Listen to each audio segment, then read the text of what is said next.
It was 5:12 p.m. on December 27th when my phone lit up with a message from my mother. "This new year, just your sister's family."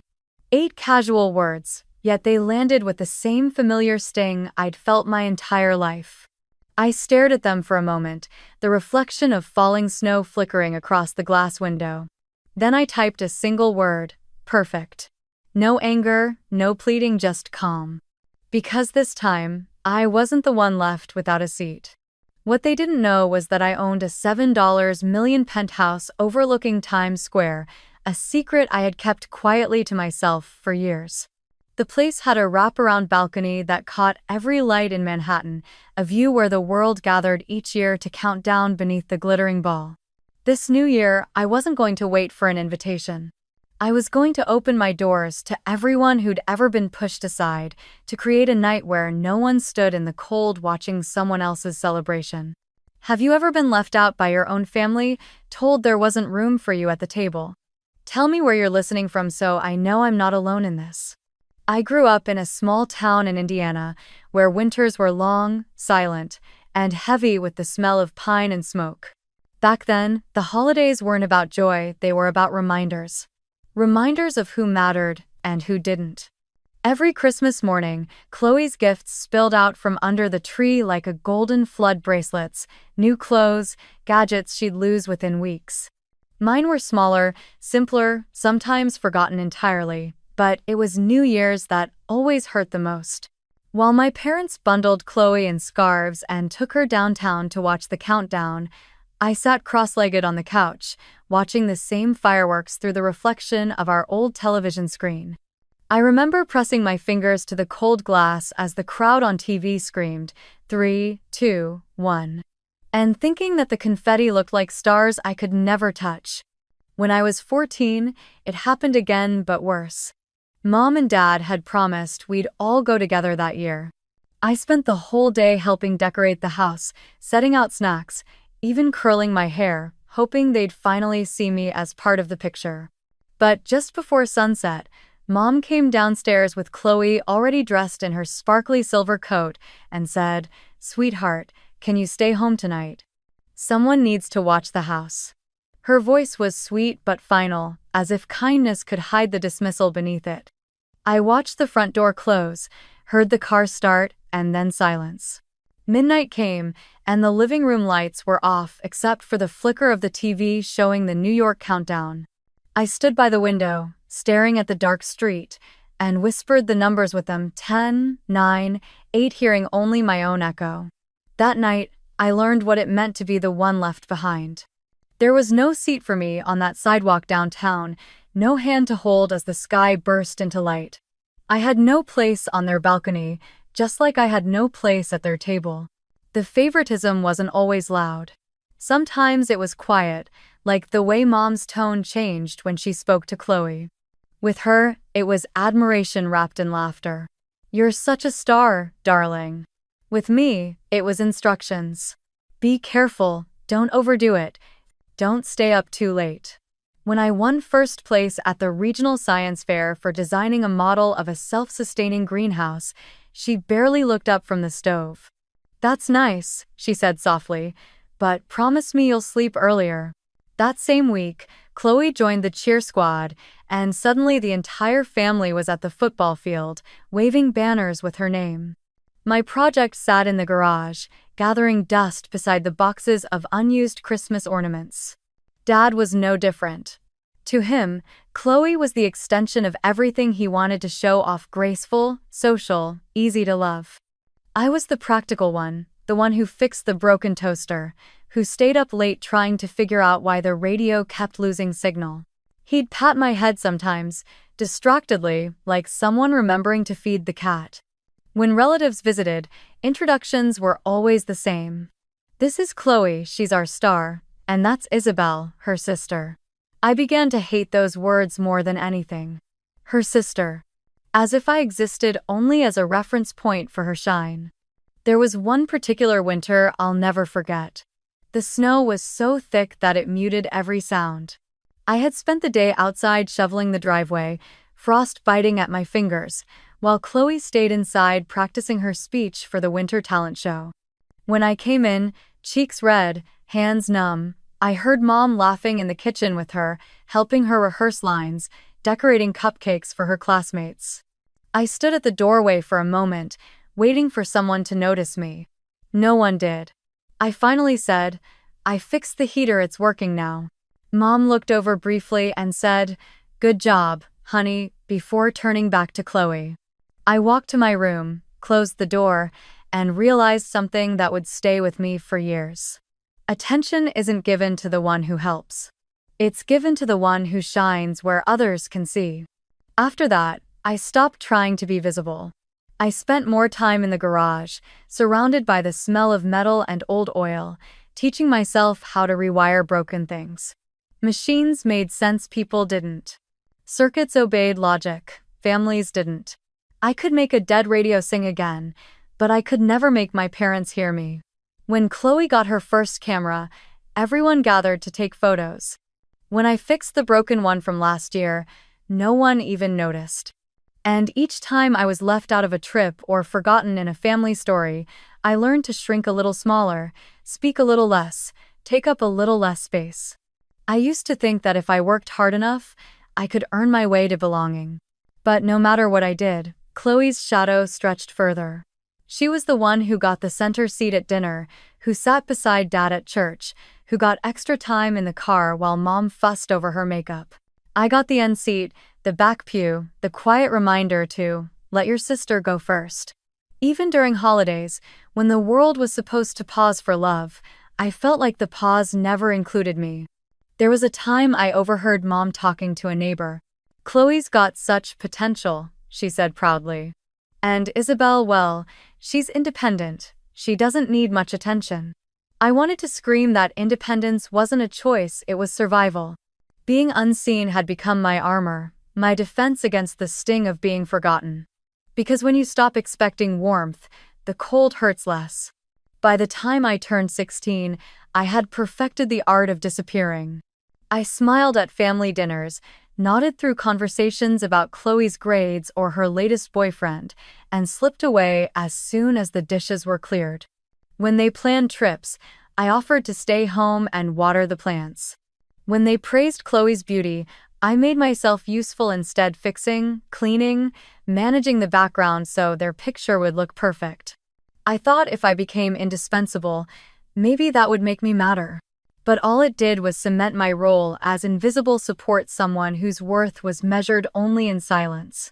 At 17, I thought the acceptance letter from Stanford would finally be my key out, my proof that I was worth something.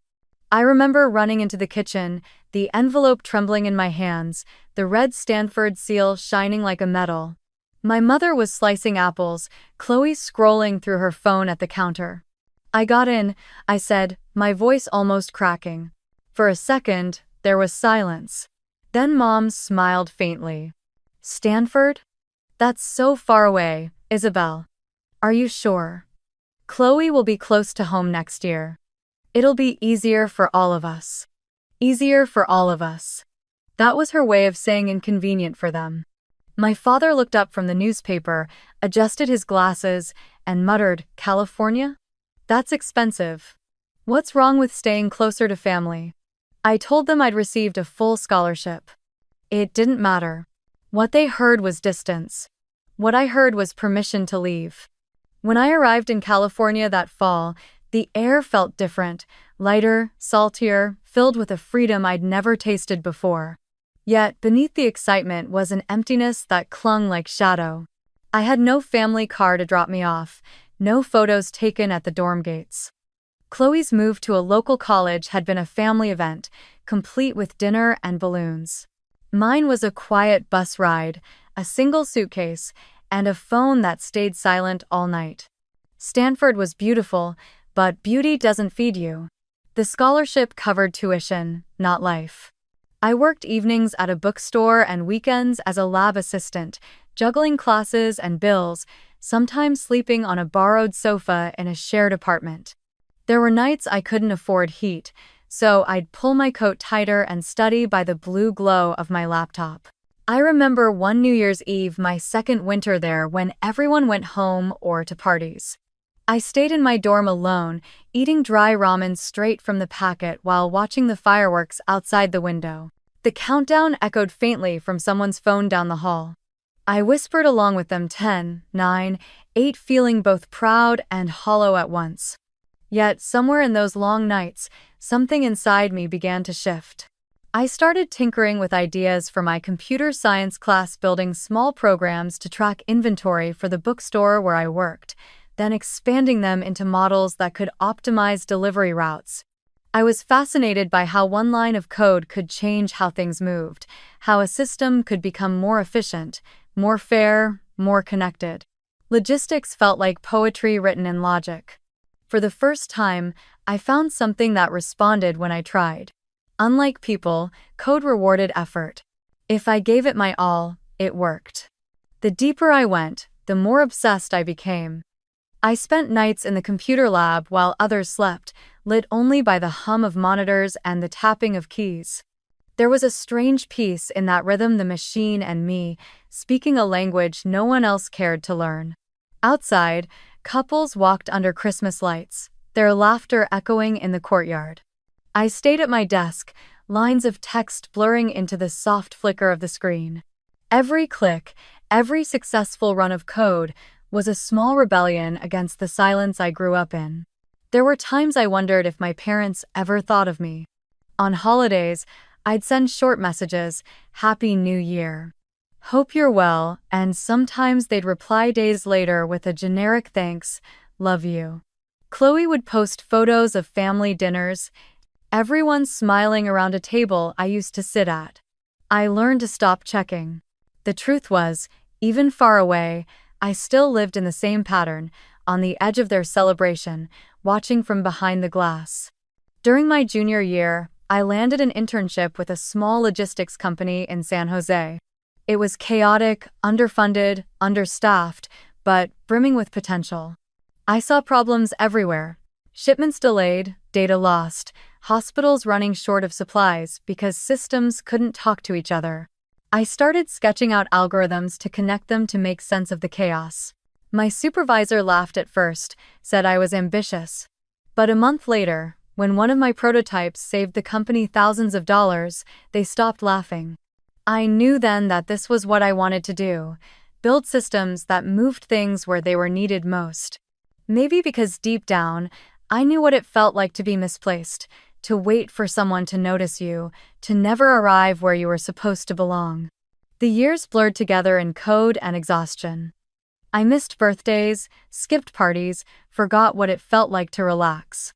My New Year's countdowns were always the same, the quiet tick of the lab clock, the blue light on my hands, the reflection of fireworks flashing against the glass windows. Each year, I'd whisper a wish not for love or recognition, but for a day when I could stand high enough to see the whole city light up, not as a bystander, but as someone who'd built something of her own. Sometimes, after a long night, I'd walk up to Hoover Tower and look out over the campus.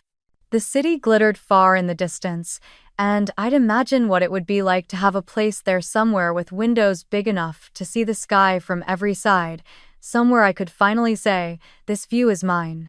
It wasn't pride that fueled me. It was hunger, the hunger to create a space where no one could tell me I didn't belong. Every bit of code I wrote, every class I aced, every extra shift I survived was a brick in that invisible place I was building in my mind. A place above the noise, where the lights weren't for someone else. I didn't know it yet, but those sleepless nights, those solitary New Year's Eve whispers, were shaping the blueprint for my future, the vision that would one day rise above Times Square itself. The dream of a home high enough that no one could shut me out ever again. By the time I turned 23, the world outside had changed, and so had I. I'd graduated into chaos, a pandemic that froze entire cities, cut supply lines, and left hospitals begging for resources. I was working remotely for the same logistics company I'd interned with, watching spreadsheets of failed deliveries pile up on my screen. In one call, I listened as a hospital manager from Texas cried because their ventilators hadn't arrived on time. Something in me snapped. All those years learning how to connect systems, to make chaos flow logically, suddenly had a purpose. I started sketching solutions on my kitchen wall with sticky notes, then building prototypes at night. I wrote code until dawn, mapping every link of the medical supply chain where things stalled, where they vanished. The idea was simple: a digital nervous system that let hospitals see and share their supplies in real time. My small team, just 3 college friends, and me, called it MedAccess. We worked in a borrowed co-working space that smelled of burnt coffee and overused routers. Every cent we earned went back into servers and cloud fees. We lived on instant noodles and adrenaline. Then, one desperate week, a New York hospital found us online. Their trucks were stuck in Pennsylvania, carrying masks they couldn't track. I gave them a trial account, rewired the routes, and stayed up 36 hours to make it run. It worked. Within days, the story spread. More hospitals called. A month later, we were managing supply flows across half a dozen states. My inbox turned from rejection letters to urgent pleas for help. For the first time, my name wasn't the forgotten one, it was the one people depended on. By year's end, more than 50 hospital systems across the country were using MedAccess. Reporters started calling. I wasn't ready for the attention, but when Forbes listed me in 30 under 30, I didn't feel pride, I felt disbelief. I thought of the 14-year-old girl pressed against the window, watching fireworks alone, and whispered, "You made it out." But even success has its own kind of silence. My parents never mentioned the article. Chloe posted a story congratulating someone else that day. A few months later, a Fortune 500 logistics corporation reached out. They wanted to acquire MedAccess outright for $120 million. I stared at the number until it stopped looking real. The night the deal closed, I signed the papers in a rented office barely bigger than a bedroom. When the final signature was done, the lawyer slid the folder across the desk and said, "Congratulations, Miss Hart. You're officially free." I walked outside, and the air felt strange, too open, too bright. After years of scraping by, there was no more rent to worry about, no more ramen, no more sleeping on couches. Freedom didn't roar, it whispered. People expected me to celebrate, to buy the car, the clothes, the mansion. I didn't. I bought coffee and sat by the window of a small cafe, watching the city move below. For the first time, I didn't want to prove anything. I just wanted a place that felt like mine. A place that gave me what I'd been chasing since childhood, a view I wasn't excluded from. That night, as fireworks burst over the bay, I remembered my silent New Year's Eves, the way I used to stare through screens at other people's lights, and I knew exactly what I wanted to buy. Not a yacht, not a villa, but a view. A place where the entire sky belonged to me for once. After months of searching quietly through private listings, I found it. A penthouse perched above Times Square, glass walls wrapping around the skyline, the same spot the world watched every December 31. $7 million. I bought it through a discreet LLC so no one, not even my family, would know. I didn't tell a soul. The first time I rode the private elevator up, the doors opened to a wall of light. The whole city shimmered beneath me, billboards flashing, taxis flowing like molten gold, the hum of humanity rising 20 stories high. I stepped onto the balcony, the wind sharp and cold, carrying the scent of steel and snow. I leaned over the railing and laughed softly. For years, I'd been told to stay home, to watch from the sidelines. Now I was standing above the very square where the world counted down without me. Inside, the penthouse was still empty, bare floors, echoing halls, windows that made the skyline feel endless. But to me, it was already alive. I walked from room to room, tracing the outlines of my future with my fingertips.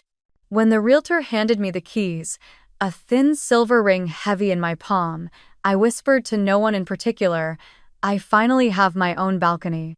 That phrase stayed with me, my own balcony. Not just a terrace of glass and steel, but a symbol of everything I'd built. Every sleepless night, every ignored message, Every moment of quiet humiliation had led here. I turned the key in the lock for the first time, heard the soft click, and felt something inside me settle. No more asking for a seat. No more watching from windows. The world could look up at the ball drop, but I, for once, could look down and see it all. The message from my mother kept replaying in my mind long after I put the phone down. This new year, just your sister's family. I tried to brush it off as indifference I'd grown used to, but something about the phrasing bothered me. Just your sister's family. Was it really just me they wanted to exclude, or had they decided to shrink the entire world down to Chloe again? I needed to know the truth. That night, I scrolled through my contacts until my thumb stopped on one name. Rachel, my cousin, Aunt Marianne's daughter. She'd always been the one person in the family who spoke honestly, even when the truth stung. I called her. It rang twice before her voice filled the line, warm and slightly breathless. Isabelle, wow, it's been forever. What's going on? I hesitated. Did you get a New Year's invitation from my parents? There was a short silence, then a soft laugh, not the amused kind, but the bitter kind. Oh, that message. Yeah, we didn't get one. Mom called them last week about Christmas leftovers, and your mom said they're keeping it small this year, just Chloe and her family. Even Grandma wasn't invited. She's furious. Said it's the first time in 30 years she won't be hosting everyone under one roof. I leaned back against the wall, the weight of those words sinking in. So it wasn't just me they'd cut everyone else out too. For Chloe, again. The picture came together easily. A quiet dinner table, my parents fussing over Chloe's baby, the rest of the family left on red. Rachel sighed. Honestly, Izzy, I think people are done with it. Last year, Mom told me she wasn't going back if everything was going to revolve around your sister again. Grandma said the same. We've all tried to keep peace, but it's always about Chloe. It's exhausting. Her words didn't sting, they steadied me. For the first time, I wasn't the only one who saw the imbalance. Rachel, I said slowly, what if this year we do something different?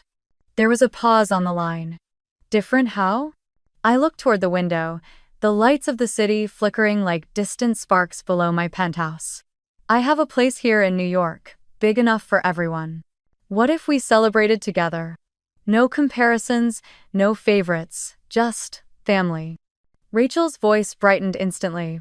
You're serious? In New York? Wait, what kind of place are we talking about? I smiled. Let's just say there's room for a view. She let out a delighted gasp. Mom's going to lose her mind. I'll call her right now. If you're sure, we'll come.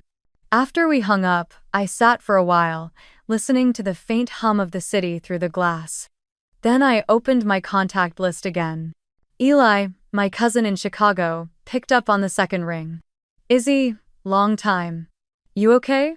His voice always carried a mix of humor and heaviness, like someone who'd seen too much and still chose to laugh. I'm fine, I said. Just wondering, are you doing anything for New Year's? He snorted. What? The annual Chloe show? Pass. I stopped going 2 years ago. You know how it is, every toast somehow ends up about her promotion, her baby, her hair. I'll probably just stay in and play guitar. I may have been. Well, I said slowly, what if I gave you a better stage? He went quiet for a moment. Define better. Times Square. My place.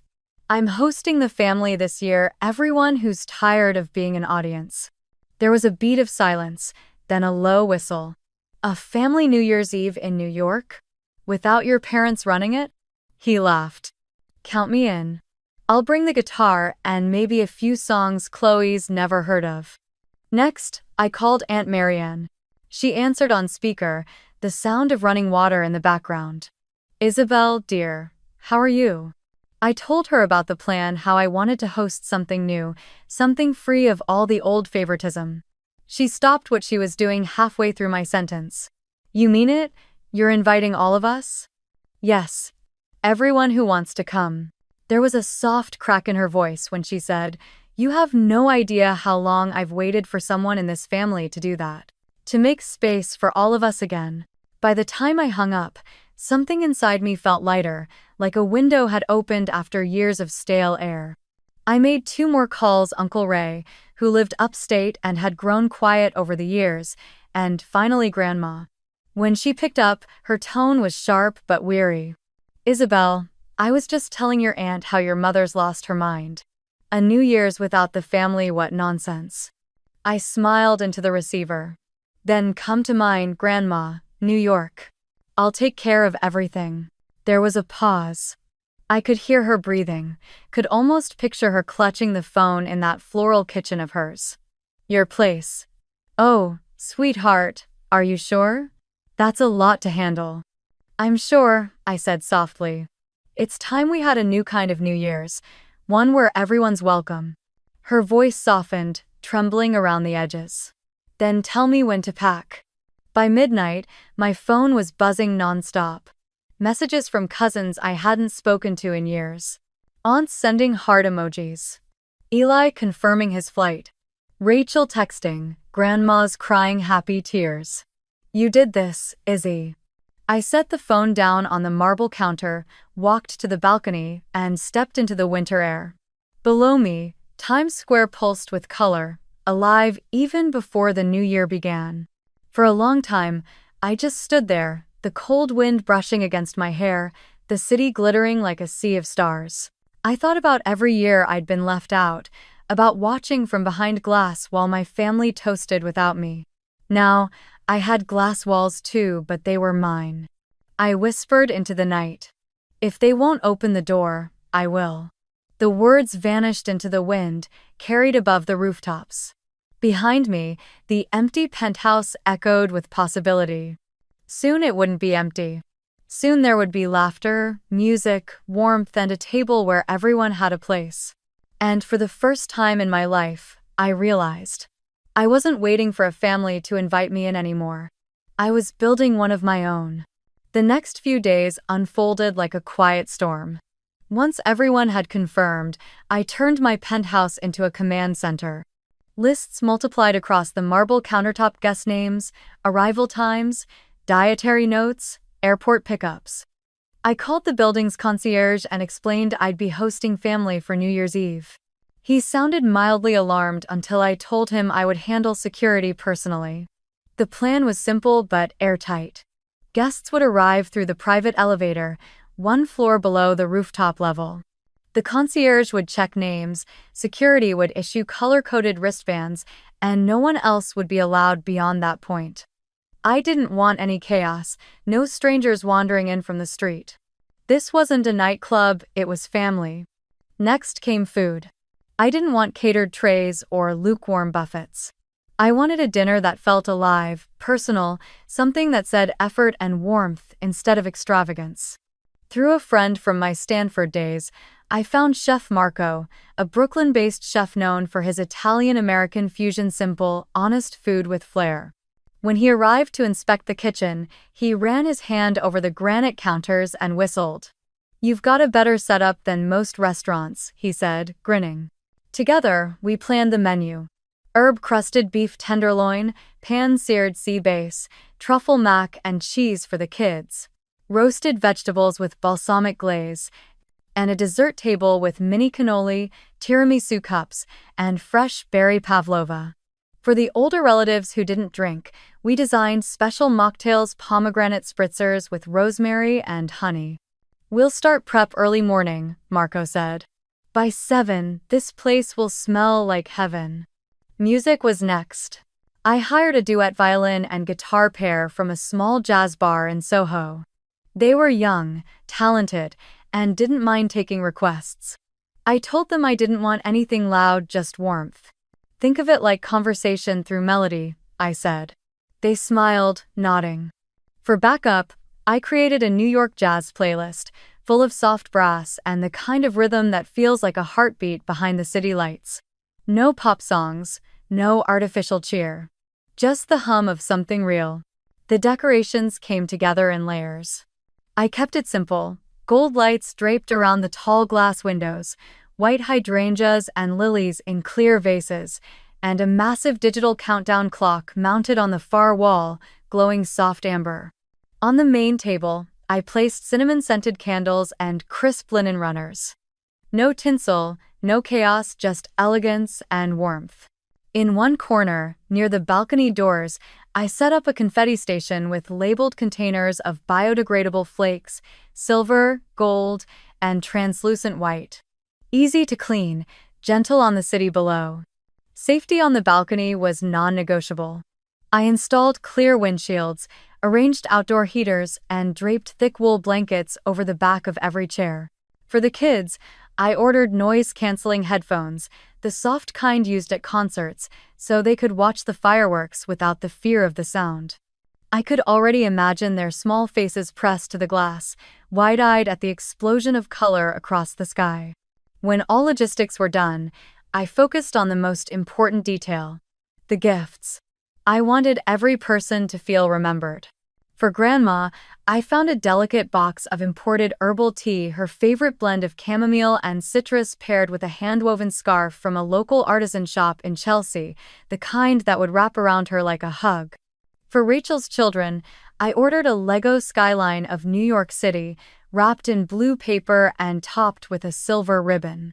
For Eli, who always carried his guitar like a second heartbeat, I picked out a new capo and a set of high-end guitar strings engraved with his initials. For Aunt Marianne, I bought a vintage-style photo book called New York Then and Now, a chronicle of the city's history in side-by-side images.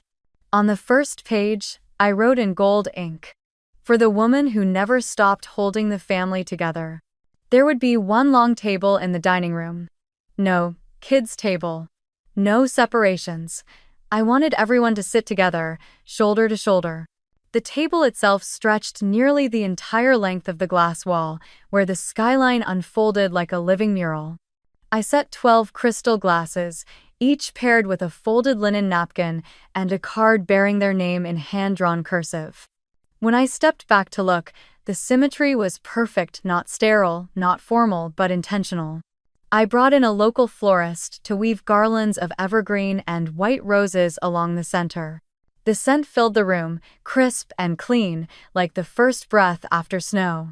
On each plate, I placed a small handwritten note that read, "Thank you for showing up." It wasn't about extravagance, it was about acknowledgement. A day before the event, I tested everything like a conductor before a symphony. The lights, the music, the seating, the timing of the elevator. My project manager brain wouldn't rest until every variable was covered. I even ran a mock dinner rehearsal with Chef Marco, who laughed when I started timing his plating speed with a stopwatch. "Relax, Isabelle," he said with a grin. "It's dinner, not NASA." But I couldn't help it. This wasn't just another event, it was my declaration. My answer to every year I'd been left behind. Late that night, when everything was ready, I turned off the main lights and stood in the glow of the city.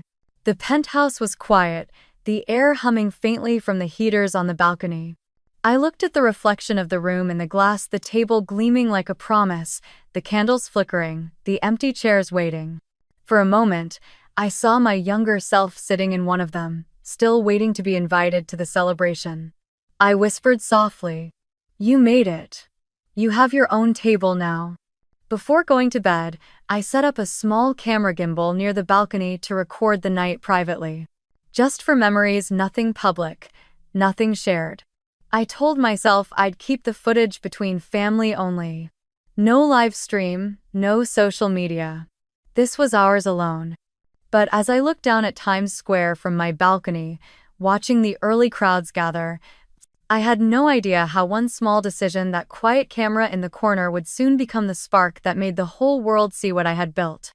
By the time the last checklist was crossed off, the city outside had begun to glow. From my balcony, I could see the slow build of New Year's Eve, streets closing, barricades rising, and rivers of people flooding toward Times Square. The sky was deep navy, speckled with the reflections of neon lights bouncing off the glass towers. Inside, the penthouse felt alive for the first time. Warm air, faint notes of garlic and rosemary from the kitchen, and the low hum of jazz rolling softly through the speakers. Everything was ready. The private elevator chimed around 7. I walked to the door, heart thudding, and watched as it slid open. Rachel stepped out first, bundled in a white coat, her cheeks pink from the cold.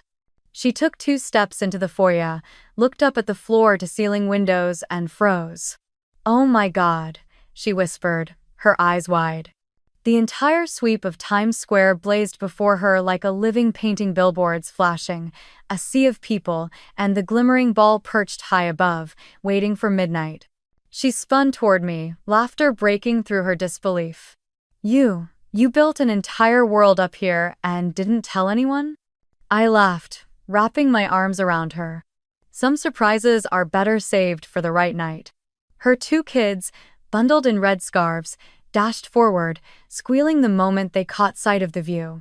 "Mom, you can see everything." They ran to the balcony doors, pressing their faces to the glass. When I slid them open, a rush of icy air filled the room, making them stop short, giggling as they felt the cold sting their cheeks. "Careful," I said, pulling 2 thick wool blankets from the basket by the door. I knelt to drape one over each of them, tucking the edges under their small arms. "You can go out, but only if you promise to keep warm." They nodded eagerly, stepping onto the balcony as the city roared below them, their laughter carried away by the wind. Eli arrived next, guitar case slung over his shoulder, his girlfriend holding a tray of homemade cookies wrapped in foil. "Smells like heaven already," he said, sniffing the air as he kicked off his boots. From the kitchen, Chef Marco called out, "You're just in time for the first round of canapés." Platters of miniature crostini and seared scallops appeared on the marble island, shimmering under the soft light. Aunt Marianne came in moments later, her hands full of small gifts, her eyes misty as she whispered, "It's even more beautiful than the pictures Rachel sent." Grandma was the last to arrive. When the elevator doors opened for her, she stood quietly, her gloved hands gripping her cane. I walked to her slowly. "Welcome home," I said. She looked around the golden lights, the scent of rosemary, the soft jazz, and then at me. "You did all this?" I nodded. She smiled, a smile that trembled on its way to becoming tears. "Then this," she said softly, "is where the family truly begins again." We settled into a rhythm. Eli unpacked his guitar, testing chords that drifted through the air like warmth itself. Chef Marco moved in and out of the kitchen like an artist, arranging plates that looked almost too beautiful to eat. The children gathered around the counter, eager to help dust sugar over the cannoli. In one corner of the room, I had set up a small table with black cards and gold pens, a station for everyone to write their New Year's intentions. Rachel went first, jotting something quickly, then pinning her card to the board with a tiny golden clip. "What did you write?" I asked. She grinned. "To stop apologizing for wanting peace." End of crap. Soon, the others followed Eli, scribbling, "Play more music, worry less." Grandma writing slowly in looping cursive, "To see my family together again before my eyes close for good." I swallowed hard reading that one. Then I picked up a pen and wrote mine, "To build tables, not walls." As dinner approached, I guided everyone to the dining room. The lights dimmed automatically as the sunset deepened into indigo, and the glow from Times Square washed over the room like liquid gold. The long oak table stretched beneath the crystal chandelier, lined with candles and sprigs of evergreen. There was no kids' table, just one long, equal row. Grandma sat at the center, her scarf loosely tied around her shoulders, her teacup steaming in front of her. The children took their seats beside her, their laughter echoing softly through the clinking of silverware. When everyone was finally seated, I looked around and felt a quiet swell rise in my chest. For years, our family gatherings had always been split, adults in one room, children in another, hierarchy marked by proximity to my parents, but tonight there was none of that. There were no ranks, no favorites, no corners of exclusion. Just faces lit by candlelight, full of warmth and anticipation. Eli strummed a few soft notes as Marco served the first plates. Conversation started gently, then grew stories about childhood winters, jokes about forgotten resolutions, Grandma's laughter rolling louder than anyone's. Rachel leaned across the table, whispering, "You know, it's been years since I've seen her laugh like that." I smiled, pouring her a glass of wine. "Then we're doing something right." At one point, I stepped away to the balcony, just to breathe it in. The city below had turned electric streams of light pulsing through the crowd, countdown banners flashing across every screen. Behind me, the sound of forks and chatter filled the air.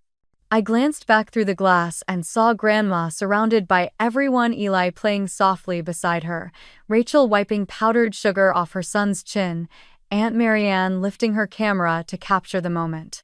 For the first time in my life, I wasn't watching a family from outside the window. I was inside it. And so were they. When I returned to the table, Grandma reached out and took my hand. "Do you feel it, Isabelle?" she said. "Every year, we were told to make room for one person's light. But tonight, everyone shines." Her words sat in my chest like an anchor. I squeezed her hand back, unable to speak. Around us, laughter rose and fell in waves. Eli's guitar hummed beneath it all, steady and warm. The windows reflected the glow of the city, and somewhere below, a million strangers prepared to count down to midnight. But up here, time felt suspended. No one was left out. No one was lesser. And for the first time, every single person at that table, myself included, finally had a place. Dinner began the way all good things do, quietly, with the soft hum of contentment. The table glowed under the chandelier, reflections of gold light rippling across glass and silver. The first course arrived. Delicate plates of seared sea bass with lemon butter and fennel salad, each one glistening like something out of a dream. The second came in slow procession, beef tenderloin, pink at the center, steam curling into the air, truffle mac and cheese bubbling in miniature ramekins for the children. The scent of rosemary, garlic, and caramelized onions hung thick in the air. Outside, the city flickered, and from the balcony, a faint echo of cheering crowds floated upward like distant surf. No one spoke for a moment. Only the sounds of cutlery meeting porcelain, the occasional sigh of approval, and the steady rhythm of jazz beneath it all, a brushed snare, a lazy bass, the whisper of a saxophone. It was peaceful, warm, complete. I waited until the plates were half empty before I stood. My hands rested lightly on the back of my chair, the glow from the chandelier tracing across the edge of the table. "I'm not much of a speech person," I began, and the chatter quieted instantly. Every eye turned to me, Rachel's bright and teary, Grandma's patient and knowing. "So, I'll keep it simple." I took a breath. "Thank you for coming." 4 words. That was all I had planned to say, but they carried more than I expected. The room stilled, then someone clinked their glass. Laughter rippled softly, and Eli raised his hand, smiling. "To Isabelle," he said, "who built the balcony we all get to stand on." The room lifted in applause, soft and genuine. I felt my throat tighten, and I sat back down quickly, pretending to adjust my napkin. When the laughter settled, Grandma leaned forward, her silver bracelet catching the light. "Before midnight comes," she said, "I think we should do something in old tradition, in a new way." She reached for one of the black cards from the corner table, the ones we'd used earlier, and held it up. "One by one, we'll each read what we're leaving behind in the old year, and what we're carrying into the new." Rachel clapped her hands together. "I love that." So it began. Aunt Marianne went first. She smiled softly, voice trembling as she read, "I'm leaving behind the need to please everyone. And I'm bringing forward the courage to be okay even when I can't." A few nods, a few quiet tears. Eli followed. "Leaving behind comparison. Carrying forward rhythm." He strummed a single note on his guitar, a playful punctuation that made everyone laugh. When it came to Grandma, she unfolded her paper slowly. Her handwriting shimmered in the candlelight. "Leaving behind the years I spent watching others tear our family apart," she said. carrying forward gratitude for the one who stitched us back together. She looked straight at me. I didn't move. My chest ached in that sweet, unbearable way that comes only when something long broken starts to heal. I was last. I picked up my card, fingers trembling slightly. "I'm leaving behind silence," I said. "And I'm carrying forward belonging." The room fell quiet, the kind of silence that doesn't demand words. Grandma reached across the table and took my hand. Her palm was warm, paper soft. "Con vừa trả lại ý nghĩa của giao thừa cho gia đình mình." She whispered in Vietnamese, the language she only used when she meant something deep. "You just gave New Year's its meaning back to our family." I didn't realize I was crying until she squeezed my hand. Rachel dabbed her eyes. Eli's guitar hummed softly in the background, a lullaby of notes that seemed to wrap around us all. For a moment, time itself felt suspended, no past, no pain, just people, together, breathing the same warmth. Chef Marco emerged briefly from the kitchen with dessert. Tiers of mini cannoli dusted with sugar and plates of pavlova topped with berries. The kids clapped, their faces glowing pink under the lights. "Save room for midnight snacks," he teased, retreating back with a wink. At 11:45, the air changed. The city's roar below began to climb like a drumbeat, rising towards something inevitable. The countdown clock on the wall blinked 23:50. The violinist and guitarist returned to the center of the room, playing a soft rendition of Auld Lang Syne. Everyone started moving, refilling glasses, gathering on the balcony, pulling on coats. I stepped aside to grab my small camera gimbal, checking that it was still recording. Just private footage, I reminded myself. A keepsake, nothing more. But then, in the midst of the laughter, one of Rachel's kids, maybe out of excitement or habit, took a quick photo with her phone. The family gathered around the table, the skyline glowing behind us. She posted it to her social story, adding a handful of emojis and a simple caption, "Best New Year's ever." She didn't realize her phone had automatically tagged the location, Times Square Penthouse. I didn't notice any of it then. I was standing near the window, watching my family swirl together in laughter and music, everyone finally, impossibly, at peace. Grandma raised her glass of tea. "To the new year," she said. "And to the ones who chose to be here." And as the city below began its final countdown, I realized this was more than a reunion, it was a reclamation. A family reborn on the balcony of someone who'd once been told she didn't belong on it. I didn't know that far below, people were already noticing the post messages flying through family group chats, old friends sharing screenshots, whispers beginning to travel across time zones.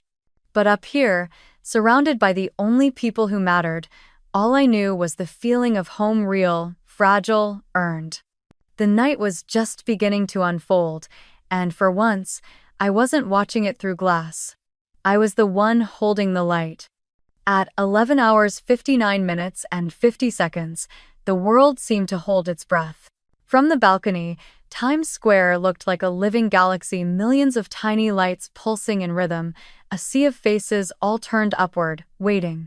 The massive screens blazed with color, and the final numbers began to flash. 10, 9, 8. The sound rose like a wave from the crowd below, swelling through the skyscrapers, echoing even up here, 40 floors above the ground. I could feel it through the glass, through my skin, the vibration of a city holding a single heartbeat. Inside the penthouse, everyone had rushed to the balcony. Rachel wrapped her scarf tighter, her kids squealing as they pressed forward. Eli tuned a last soft chord before slinging his guitar aside and joining them. Grandma held my arm, her grip firm but trembling with excitement. The cold bit at our cheeks, and the heaters hummed steadily, glowing red against the railing. I looked around, the garlands fluttering, glasses raised, faces lit by the reflection of screens and sky. It didn't feel like a private party anymore. It felt like standing at the center of something vast and alive. 3, 2, 1. When the clock hit 0, the sky exploded. Fireworks burst open like supernovas, scattering rivers of gold and violet through the night. The windows of nearby buildings flared with the light, and the roar of the crowd rolled upward in a single, thunderous cheer. Rachel's children screamed in delight, throwing their hands into the air as confetti burst from our balcony cannons, spinning into the wind like thousands of tiny meteors. For a heartbeat, it looked as though the entire sky was raining gold. The cold air hit my face, sharp and clean, but I didn't flinch. Someone handed me a glass of champagne. I raised it, laughing without realizing it. Eli's girlfriend captured the moment on her phone, the reflection of fireworks dancing across my eyes, my mouth open in the kind of smile I hadn't worn in years. Later, when I watched the footage, I barely recognized myself. It was just 10 seconds long, but in that frame, I didn't look like someone who had been excluded or compared or forgotten. I looked free. Grandma turned to me, her breath visible in the icy air. "Do you feel it?" she asked. Her voice was soft but clear against the thunder outside. I nodded. I couldn't speak. All I could do was watch as Rachel hugged her kids, as Aunt Marianne wiped her eyes, as Eli strummed the opening notes of Auld Lang Syne, the melody barely audible against the fireworks but somehow still cutting through. Everyone began to hum along, and I realized that what I was hearing wasn't just a song, it was the sound of belonging. Behind us, the camera gimbal kept recording, panning slowly from face to face, catching laughter, hugs, toasts, the way people leaned on one another against the cold. Someone shouted, "One more photo." And we gathered close, arms around shoulders, cheeks pressed together. The flash caught us mid-laughter, confetti still spinning in the air. It was Rachel's husband, half drunk on joy and champagne, who uploaded the short 10-second clip to the extended family group chat. The caption was innocent. "You guys missed out. Isabelle threw the most amazing New Year's Eve." He didn't think much of it. He just wanted to share a happy moment, a panoramic shot of us on the balcony, fireworks exploding behind us, Grandma waving her glass at the camera, and me, laughing in the center. The clip began to spread. Not viral in the public sense, no strangers, no headlines, but through familiar veins, cousins, uncles, neighbors, church friends. It bounced across group chats, then into small-town Facebook groups. The same people who'd once asked, "Whatever happened to Isabelle?" now saw me bathed in light, surrounded by the very family they thought I'd lost. Meanwhile, across town, in a quiet suburban house, my parents sat on the couch with Chloe and her husband. Their New Year's was subdued: a small dinner, muted chatter, a TV showing the Times Square broadcast. My mother was scrolling through her phone when it began to buzz. One message, then another, and another. "Isabelle's party looks incredible. Why aren't you with her? Your mom's there too, right?" saw Grandma. She frowned, confused. Then Chloe's husband leaned over, eyes narrowing at the phone. "Wait, isn't that your family? That's Times Square." The room fell silent as the clip looped, our balcony glowing, fireworks bursting overhead, laughter filling the air. On screen, for a split second, the camera caught me turning toward the city, smiling, champagne in hand, surrounded by everyone they hadn't bothered to invite. My mother's hand froze. The sound from the TV seemed to fade away. Where did she get that view?" Chloe asked, her tone brittle. "That's top-tier Times Square property." Her voice cracked slightly on the last word. My father muttered something about probably rented, but even he didn't sound convinced. The phone kept buzzing with notifications. "Your Isabelle really outdid herself. Looks like the family had a better time there. So beautiful, why didn't you go?" The questions multiplied faster than she could reply. On the TV, the camera panned over the crowd in Times Square, zooming briefly upward. For a fleeting moment, the network broadcast caught the top of our building, the shimmer of our lights, a faint burst of confetti from above. It was only a few seconds, but it was enough. My mother's face went pale. Back in the penthouse, I had no idea any of this was happening. I stood by the railing, the city stretching infinitely beneath me, my scarf fluttering in the wind. Grandma leaned her head against my shoulder, humming softly. I reached into my pocket and pulled out the ring of keys, the set that opened every door in this place. I turned it once in my hand, feeling the cool metal press into my palm, then walked to the small hook by the balcony door and hung it there. The keys glinted faintly in the light, swaying gently in the draft. It wasn't decoration, it was declaration. For years, I'd been the one left behind when doors closed, the one watching others walk through thresholds I wasn't invited to cross. But tonight, I had built my own door. And I had opened it not for approval, not for revenge, but for those who truly showed up. Eli's voice rose behind me. "To new beginnings," he shouted, holding his glass high. Everyone echoed, voices tangled in laughter. Rachel's kids danced barefoot in the warmth of the heaters, tossing handfuls of confetti into the air. I took one last look at the skyline, at the brilliant chaos below, and whispered to no one in particular, "This is what home looks like." The fireworks began to fade, their final embers floating down like stars, losing their way. I stepped inside, closing the glass doors gently behind me. The sound dimmed to a soft hush, the echo of celebration fading into something peaceful. On the wall, the countdown clock blinked 0 hours and 47 seconds, frozen mid-transition like time itself had stopped just long enough for us to breathe. And for the first time in my life, I didn't feel like I was ending a year. I felt like I was finally beginning one. The morning after the fireworks, the city looked washed clean. The confetti was gone, the streets below quiet again, and sunlight poured through the penthouse windows in long, forgiving streaks. It was 10:06 a.m., and I was still in my robe, barefoot, sipping coffee by the balcony, when my phone began to ring. The caller ID flashed Mom. For a second, I considered ignoring it. But then I saw Grandma already awake, sitting by the fireplace with her cup of tea, and I knew whatever needed to be said, this was the morning it would happen. I answered and set the phone on speaker. My mother's voice burst through, sharper than usual. "Isabelle, do you realize what you've done? You've made this family look ridiculous. The whole church group is talking about that video about how everyone was with you while we sat here like fools." Her words hit in short, frantic bursts, the kind that carried more embarrassment than anger. I took a slow sip of coffee, keeping my voice steady. "I just did exactly what you told me, Mom. This year, just your sister's family." Those were your words. So, I made my own gathering. For those who wanted to show up, that was my version of perfect. Grandma set her teacup down, listening silently, her eyes never leaving mine. My mother sputtered. "Don't twist this around. You excluded us publicly. You should have told us you were doing something like that. It looked like you were bragging." Before I could respond, my father's voice cut in, muffled but firm. "You didn't have to flaunt it, Isabelle. A penthouse, Times Square fireworks.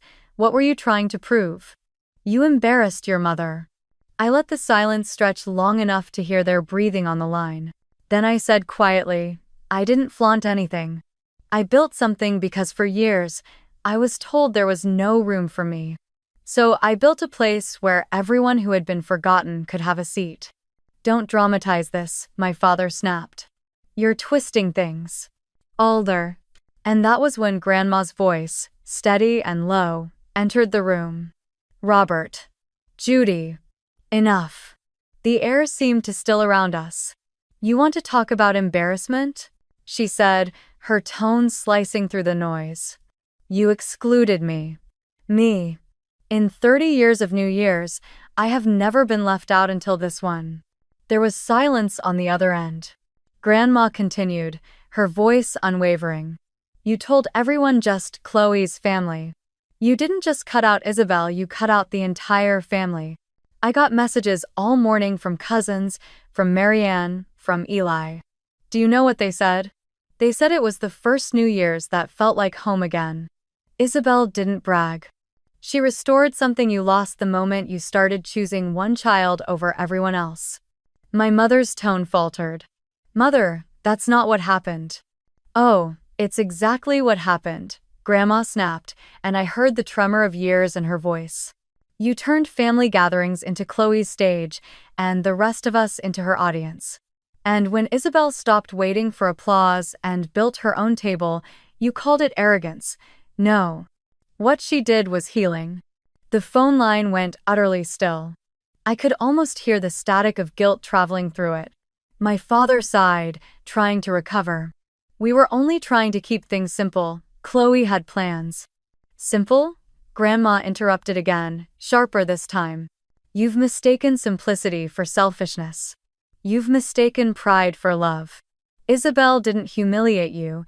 You humiliated yourselves by abandoning your own kin.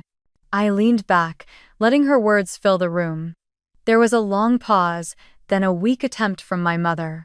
We didn't mean to hurt anyone. We just thought. I finished it for her. You thought I'd sit alone again, like every year before. No one spoke. The only sound in the room was the soft ticking of the wall clock. I looked at Grandma, who gave me a small, approving nod. Then, with calm finality, I said, Mom, Dad, I'm ready to talk when you're ready to listen, not when you're ready to assign blame. I pressed end call, and the line went dead. The quiet that followed wasn't awkward, it was freeing. Grandma smiled faintly and lifted her teacup. You did right, she said simply. It was time. Within minutes, my phone started lighting up again, but this time, not from them. The family group chat was buzzing nonstop. Rachel, last night was the best in years. Please, Isabelle, can we make it tradition? Eli, count me in for next New Year's. I'll bring a full band this time. Aunt Marianne. Everyone's still talking about it. You brought back our family. Grandma typed slowly. Next year, same balcony. I'll bring the tea. Then one message from an unknown number popped up. I opened it and froze. Chloe. Her text was short. Cheap move, Izzy. Oh. I stared at it for a while, then typed nothing at all. Some silences didn't need to be filled, they just needed to stand, clear and unmoving, like glass between two worlds. Grandma reached over, touching my wrist lightly. Let her sit with her own reflection, she said. For once, don't dim yours. I smiled faintly, nodding. Then I picked up the camera still resting on the table from the night before and scrolled through the footage. The clip of us on the balcony appeared, the one where the fireworks burst overhead, where I was laughing without effort. For a moment, I watched it again, not as proof of anything, but as remembrance. A window into the night. I finally stopped asking for permission to belong. I hit save and closed the screen. By noon, messages were still pouring in, people asking to make the New Year's at the Penthouse a family tradition, suggesting themes, food ideas, even a charity donation next time. It wasn't noise, it was connection. Real, chosen, and finally mutual. I looked around the quiet apartment, sunlight spilling across the floor where last night's confetti still glittered faintly near the balcony door. I didn't sweep it away. Some reminders were meant to stay, proof that something had changed forever.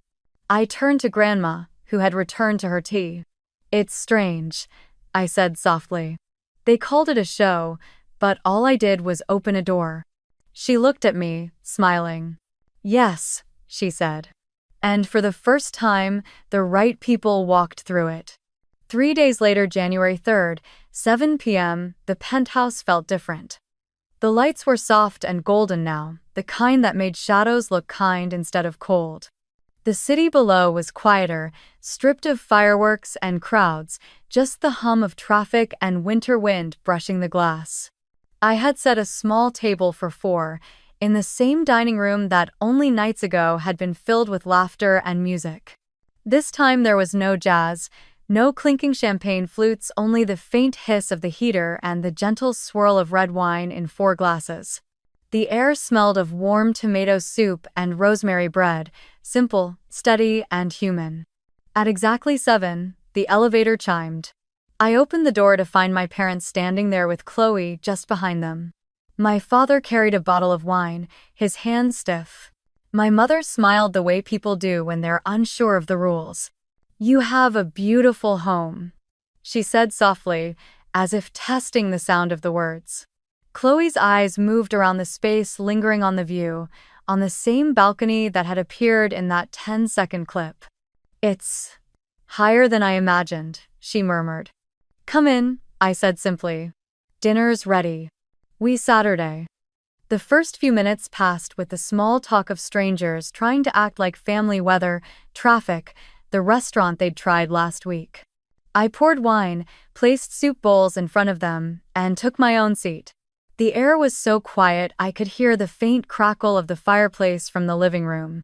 My father cleared his throat. Your mother's been meaning to reach out sooner, he began. My mother's hand brushed his wrist gently. We just wanted to see you. To understand. I set down my spoon, looked up, and decided not to waste the moment. Then let me help you understand, I said. Their faces stilled. I invited you here not to argue, I continued, my voice calm, but because there are things I've never said. And maybe it's time. I looked between them, the two people who had taught me how to hold a fork, how to write my name, and yet somehow, never how to feel seen. There were Christmases when you forgot I existed. Birthdays that were too busy. New Year's where I sat in the dark watching fireworks on a tiny TV while you took Chloe downtown. You told me once, you'll understand when you're older, your sister deserves it more. You said it like it was fact, not cruelty. My mother's lips parted, but no words came out. I pressed on, softly but firmly. When I got into Stanford, you told me it was too far. When I started my company, you said technology wasn't real work. You called me home because it was more convenient for the family. I learned to shrink so it wouldn't hurt as much. I thought maybe if I stayed quiet enough, I could still belong. For a moment, the only sound was the faint ticking of the clock. My father looked down at his hands, rubbing the rim of his glass. Then he said quietly, Bodar kong nin the. I didn't see. The words fell heavy, but honest. He looked up, eyes glistening. You were always so independent. I thought you didn't need us. My mother's voice cracked as she whispered, Mẹ tưởng con mạnh nên không cần, hóa ra mẹ sai. I thought you were strong, that you didn't need anyone. I was wrong. She reached forward as if to touch my hand, then stopped midway, unsure. For a long moment, no one spoke. Chloe stared at her soup, her reflection trembling in the surface. Finally, she lifted her head. I didn't know everyone felt that way, she said quietly. I just thought I was doing what I was told. I didn't realize how small it made you feel. She didn't say sorry, not directly, but the silence that followed her words felt like a kind of fracture, a small crack in something that had once been solid denial. I didn't rush to fill it. I just nodded, steady. I'm not asking for apologies, I said. Only for presence. To show up, honestly, when it matters. I reached beneath the table and placed 3 black envelopes on the linen runner, one in front of each of them. For you, I said to my parents, these are for the new year. My mother hesitated before opening hers. Inside was a small gold card with handwritten words. If you truly want to show up, the door here is open. My father unfolded his and stared for a long while, nodding slowly. Then I turned to Chloe. Her envelope was thinner. For you, I said. If next year you want to be part of something different, I'd like us to build a corner for the kids together. A place where no one's separated. Not even us. Her fingers tightened around the card. She looked up, and for the first time in years, I saw her expression soften, not guilt, not pride, just humanity. I think I'd like that, she said. We didn't linger long after that. Dinner ended with quiet clinking, not the silence of tension but the kind that comes when everyone is finally full, not just with food, but with words that needed to be said. When they left, my mother hugged me briefly, her arms fragile but real. My father shook my hand, and his grip was firmer than I remembered. Chloe paused at the door. You really built all this yourself? She asked. I smiled faintly. With a little help. But yes. She nodded, lips parting as if to say more, then changed her mind. "See you soon," she said instead, and stepped into the elevator. When the door closed, the penthouse fell still again. I poured the last of the wine into my glass and walked to the balcony. The city had returned to its normal rhythm, no confetti, no fireworks, just lights winking across Times Square like a quiet heartbeat. I leaned on the railing, the metal cold beneath my palms, and breathed in the night air. "I used to count down in the dark," I whispered to myself. "This year, I count up toward presence, toward the kind of family that chooses to show up, even when it's hard." Oh. Inside, the chandelier reflected faintly on the glass, framing the set of keys still hanging beside the balcony door. I smiled. "You don't need anyone to give you a seat," I murmured. "Build your own balcony and open it only for those who deserve to stand on it." Then I turned off the lights, leaving only the golden glow spilling out across the skyline. If you've ever been left out of a New Year's celebration, tell me where you're listening from, your city and your current time. And tell me this. A. Would you walk away quietly? Or B. Build your own balcony and invite only those who truly show up?